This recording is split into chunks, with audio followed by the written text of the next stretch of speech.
Amid the busy background of everyday life, we see them on sidewalks and street corners, their makeshift shelters and shopping carts. People living out shadowy lives in plain sight, as life for the rest of us goes on all around them. It is a frustrating, complicated presence with no easy answers, but one that people you'll meet are determined to solve, one hard victory at a time. I'm Vicki Gonzalez. Over several months, photojournalist Marcelino Navarro and I followed along with a special team to abandoned buildings, vacant land, streets, and sidewalks. Tonight, those struggling on the streets and those seeking solutions. Each of them with their own stories to share.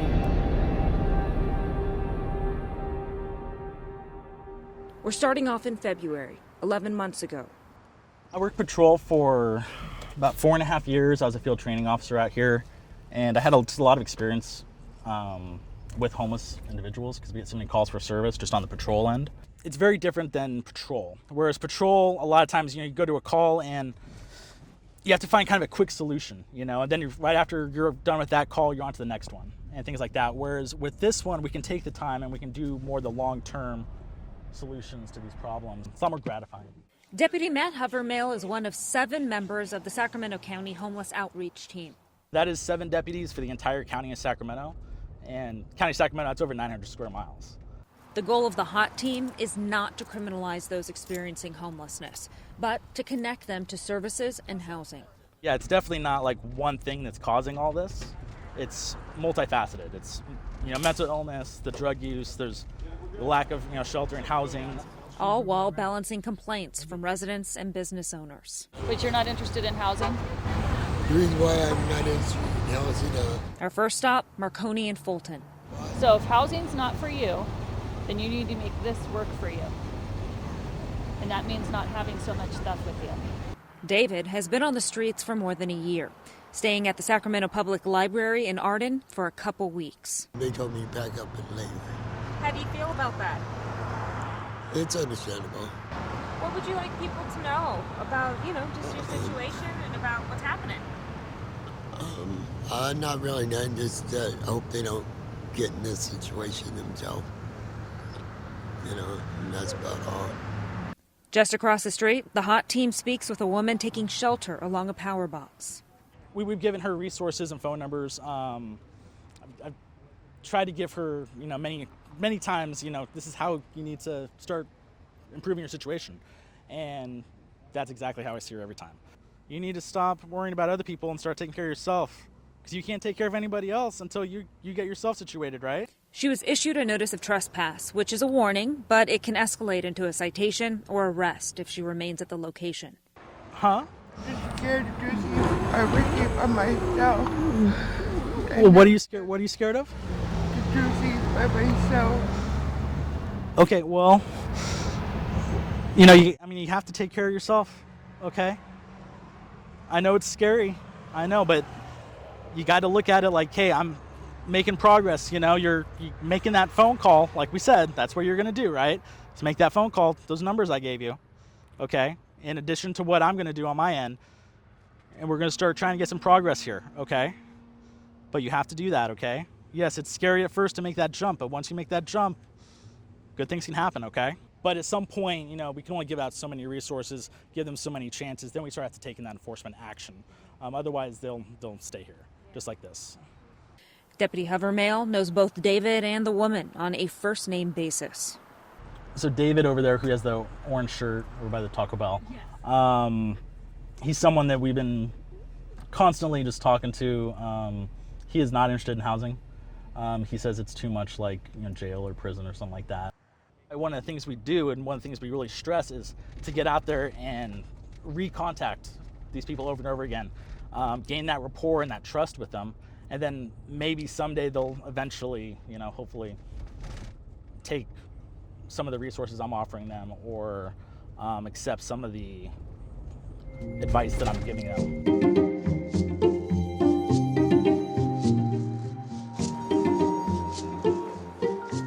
Our next stop, off Morse and Arden. This individual that we're going to go see right now she's been offered housing. She was actually offered housing actually not too long ago, but declined it. You're still downsizing? Yeah. Okay. Yeah, because, I mean, we're still getting complaints, you know. It wasn't as, right after we kind of downsized, or you gave up a lot of that stuff and all that, it wasn't as bad, but now the complaints are coming back in. How long have you been in this area? Quite some time now. 5 years. Even though she can't talk, she's my best friend. We talked about it yesterday, that medical issue is gonna get a lot worse if you don't take care of it. The HOT team is connecting Marshala with Elika Health Center, which offers free medical services. So what's your long-term plan after you get Elika to check you out? Find a shelter that me and her can go to and get in there. Yeah. Okay. So you are down with the shelter, and if it accepts dogs? Yeah. Okay. But I'm done with this already. Yeah. Okay. Well, we've talked about this for a while with you, just trying to get you in a position where you can go into someplace medically. Do you think that they're trying to help you? Yeah, they actually care. They do. Today she actually did say for the first time that she's willing to accept housing if we're able to find it, which is awesome. But once I get them on and that starts rolling, I can't have you back out again. A lot of the success we have is from that rapport building. They gain the trust, they know us by name, and just through those constant contacts we have with them. The majority of people the HOT team come in contact with have been experiencing homelessness for years. What I've found in my experience is that those people that have, ended up on the streets because they've been evicted or because of some type of, financial hardship or traumatic event or whatever, a lot of times they're very much willing to work to get back to where they were. Deputy Havermail explains the challenges often involve deep-rooted issues. Okay. I'd say a majority of them fall into either a mental health or a drug-related category. A lot of times they're using the drugs to self-medicate for a mental illness. We find that quite a bit. If you get people, I think, off the drugs, if we get people the mental health treatment that they need, I think they might be more willing or more capable of accepting the shelters and kind of working toward that.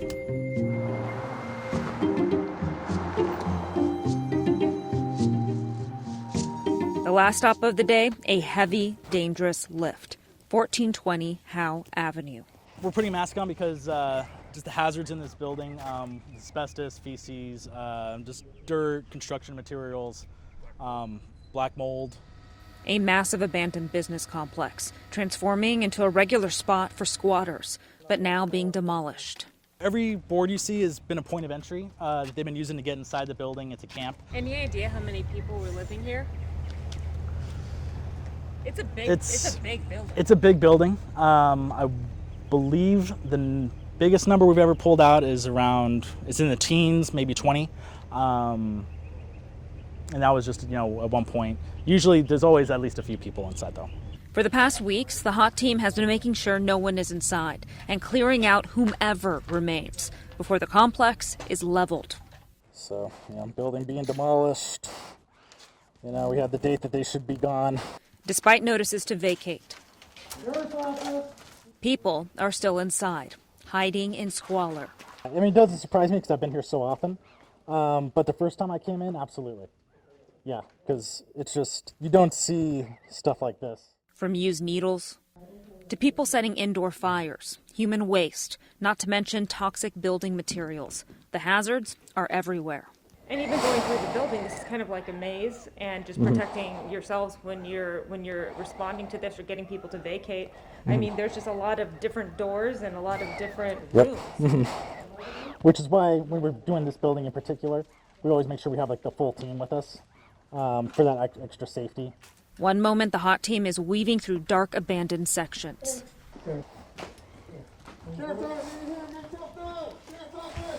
And the next, a young woman is found in a seeming hiding place, turning a small section into a makeshift bedroom.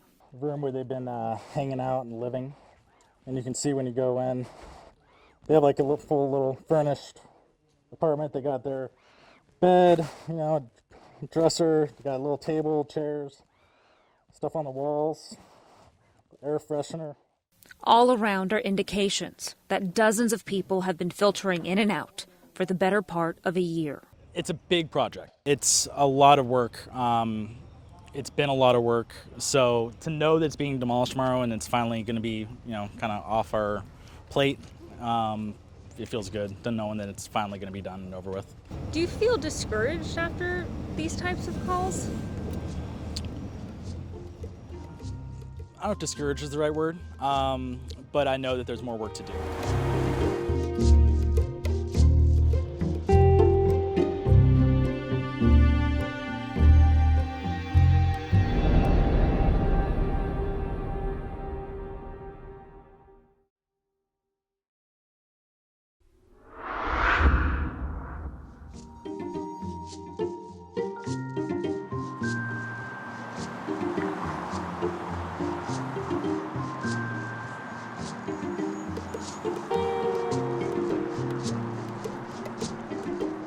It's now 6 months later, with the coronavirus pandemic spreading. Where's her tent? There are new precautions in place and new efforts to protect people living on the streets. Oh, there she is. Sergeant Christy Lynn is leading the HOT team through unprecedented times. But the faces, they're familiar. How are you doing today? Tired. Yeah? You're not sleeping well?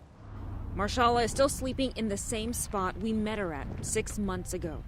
If we did a cleanup of this area, would you be willing to move for a day so that we can get in here and do some serious cleaning? Yeah. Okay. I got your word on that? Yeah. Okay, because we'd have to set it up to get what we need to clean. Yeah. And I don't want to get everybody up and then Okay. Actually, a lot of this stuff I don't want any. You want to get rid of it? Yeah. So. Okay. And you're still not interested in going to the hotels? Okay. All right. Well, we want to check. I know you've said it. Hey, that's good. All right. This is good stuff. We'll keep moving forward, all right? All right. Gotta be good neighbors to everybody around here. So twice we've gotten her approved for housing. And at the last minute, she's just decided it's not really for her. Do you want to stay out here or do you want to find housing? I don't want to stay out here no more. What's preventing you from finding housing? Because they're trying to connect you with services.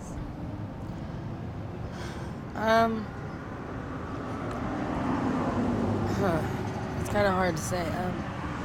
A bunch of different things, honestly. Just got too comfortable, I guess you could say, out here.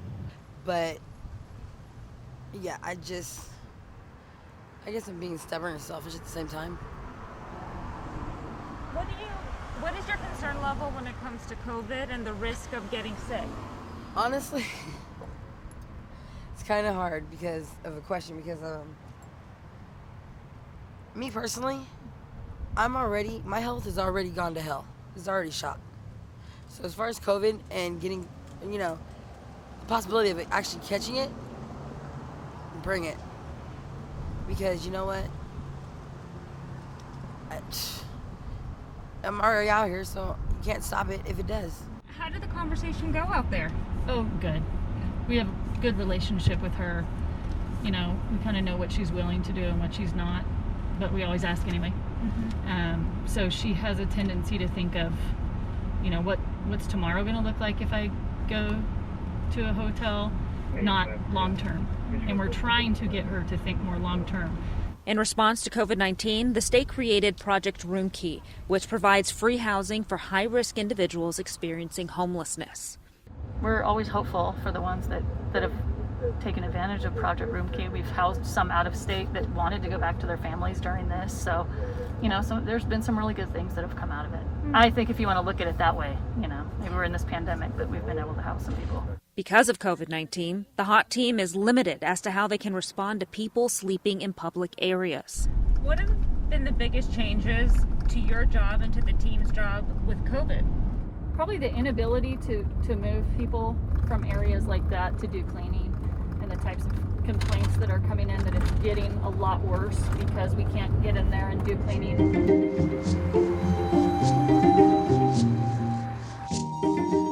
One example is our next stop along Alta Arden Expressway. I just cleaned all this up and backed it up. Awesome. I come to help them out. Okay. Devin has been staying here for the time being.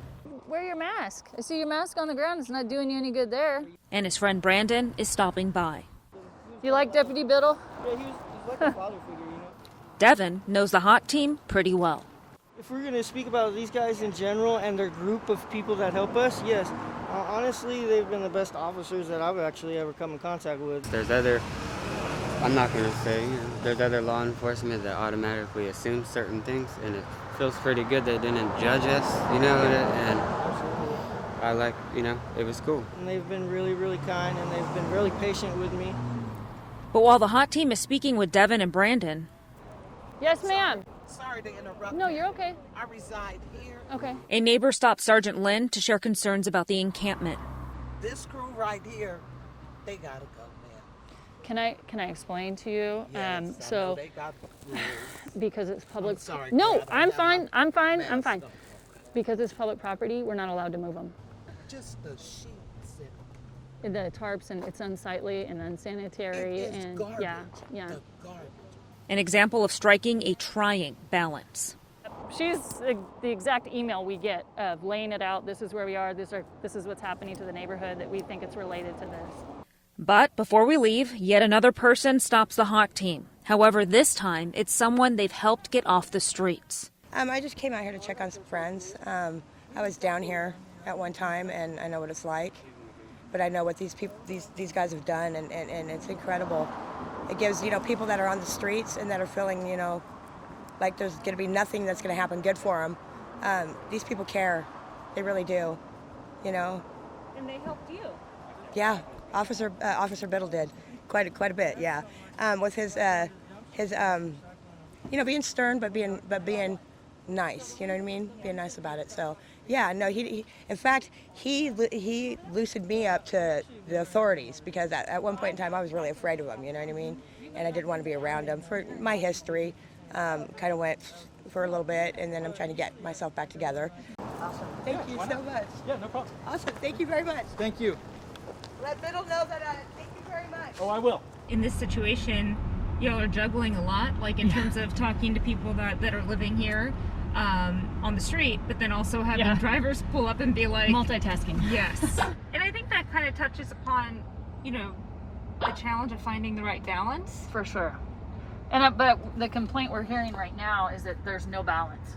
It's one-sided on all the rights and protections of homeless, and the business owners and the residents are not getting the same type of response or respect with their concerns.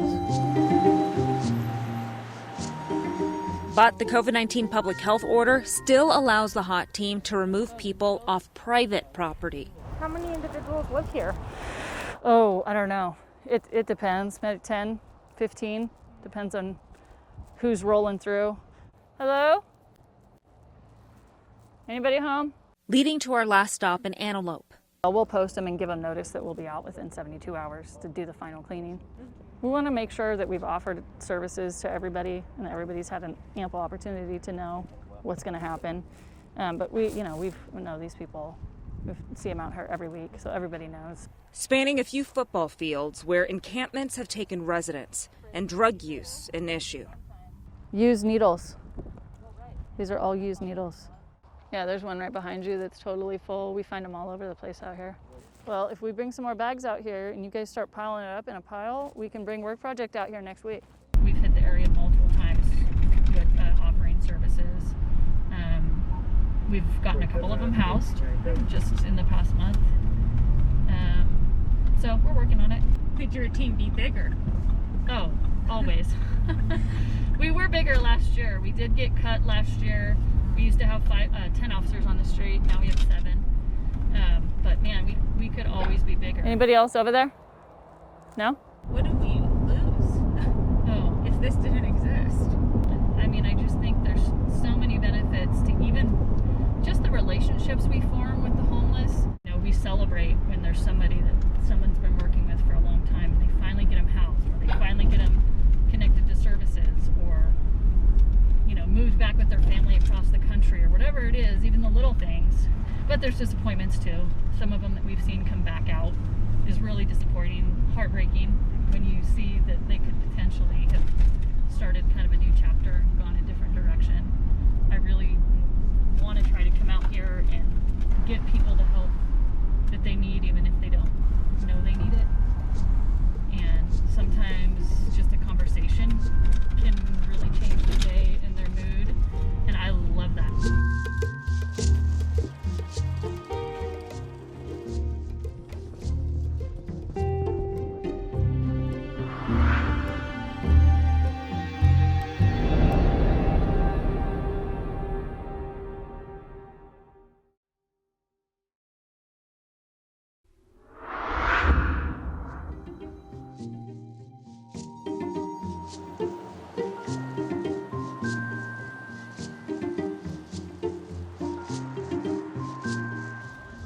We first met up with the sheriff's homeless outreach team nearly a year ago. Followed them from campsite to campsite as they reached out and worked one-on-one with those living on the streets, in abandoned buildings and open fields, to help them find better lives. Have a good one, all right? Thank you. A week before Christmas, we caught up with them again. This time, spreading a bit of holiday cheer. Thank you. You're welcome. Dog food for the pup? Today we're handing out holiday gift bags to all the homeless in the area. We have over 150 holiday gift bags. Over the past year, David has cooperated and engaged with the hot team, but still declines assistance. And that vacant office complex along Howe Avenue we took you inside of? Completely demolished. No longer a home for squatters and drug users. As for Marshala, We're out here giving out the holiday bags, okay? a month or two ago, she actually accepted housing for the first time. Inside we got a whole bunch of like snacks, drinks. There's like a new like knit cap for you, okay? They'll try and keep warm. But for reasons not entirely clear, it didn't work out. It's my understanding that she decided to leave on her own and has come back to her old spot. What happened the last time? What went wrong, do you think? Because they didn't listen to me when I told them I needed certain things for my medical condition, and they kicked me out. Because they're stupid. How does that make you feel? It is frustrating, for sure. But at the same time, I've been working with Marsala for a number of years, trying to get her into housing, and this is the first time she's actually taken that step. The fact that she took the step and went into housing and actually gave it a shot is huge. Like that's a huge accomplishment for her.